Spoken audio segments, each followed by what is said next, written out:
मित्रों, सनातन धर्म में धर्म और नैतिकता को जीवन का आधार माना गया है।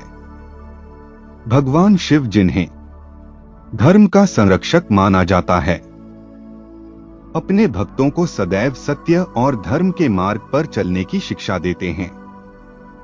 शिव पुराण में स्पष्ट रूप से कहा गया है कि जो व्यक्ति परस्त्री या पर पुरुष से अनैतिक संबंध बनाते हैं, उन्हें अपने कर्मों का गंभीर दंड भुगतना पड़ता है।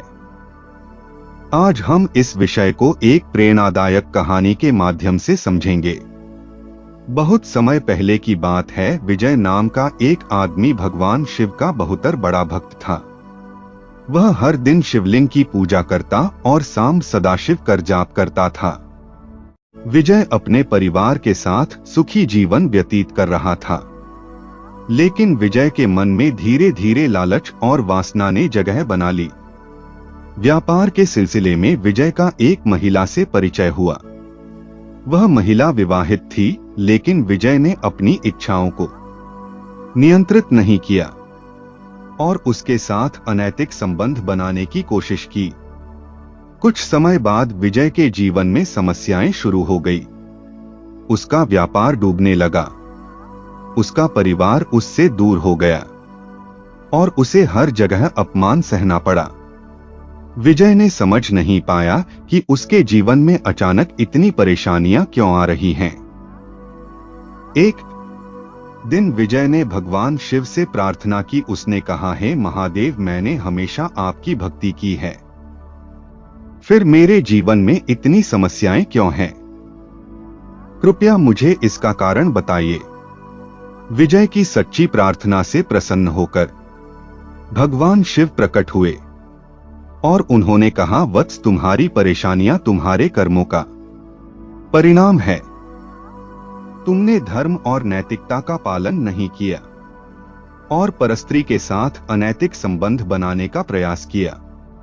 मैं तुम्हें बताता हूं कि ऐसे कर्म करने वालों के साथ क्या होता है। भगवान शिव ने विजय को समझाया कि जो व्यक्ति परस्त्री या पर पुरुष के साथ अनैतिक संबंध बनाता है, उसकी आत्मा अशुद्ध हो जाती है। उसे हमेशा भय, अपराध बोध और मानसिक अशांति का सामना करना पड़ता है। ऐसे व्यक्ति का परिवार धीरे धीरे उससे दूर हो जाता है। वह समाज में अपनी प्रतिष्ठा खो देता है और उसे अपमान सहना पड़ता है। शिव पुराण के अनुसार ऐसे व्यक्ति को मृत्यु के बाद यमलोक में कड़ा दंड दिया जाता है। उसकी आत्मा को कई जन्मों तक पीड़ा सहनी पड़ती है। अनैतिक संबंधों के कारण व्यक्ति का भाग्य साथ छोड़ देता है।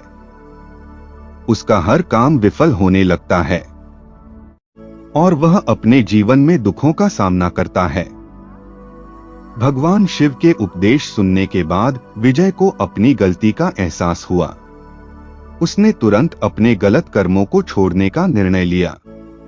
विजय ने भगवान शिव से माफी मांगी और अपनी आत्मा को शुद्ध करने के लिए शाम सदाशिव का जाप करना शुरू किया।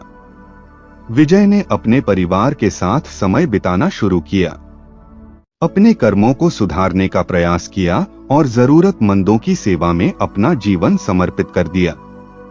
कुछ समय बाद विजय के जीवन में बदलाव आने लगे। उसका व्यापार फिर से चल पड़ा, परिवार में शांति लौट आई और वह समाज में अपनी खोई हुई प्रतिष्ठा वापस पाने में सफल रहा। भगवान शिव का यह उपदेश हमें सिखाता है कि परस्त्री या पर पुरुष से अनैतिक संबंध धर्म और नैतिकता का उल्लंघन है। ऐसे कर्म करने वालों को मानसिक अशांति, सामाजिक अपमान और कर्मों का दंड भुगतना पड़ता है। सच्चे मन से प्रायश्चित और धर्म के मार्ग पर चलने से जीवन में सुधार संभव है। मित्रों, भगवान शिव हमें सिखाते हैं कि हमें अपने जीवन में धर्म और नैतिकता का पालन करना चाहिए। अनैतिक संबंधों से बचें और सच्चे मन से शिव जी का नाम जपें और अपने जीवन को शुद्ध और पवित्र बनाएं। मित्रों, यदि जानकारी अच्छी लगी हो तो लाइक करें, कमेंट करें और चैनल को सब्सक्राइब करना ना भूलें। जय श्री राम। हर हर महादेव।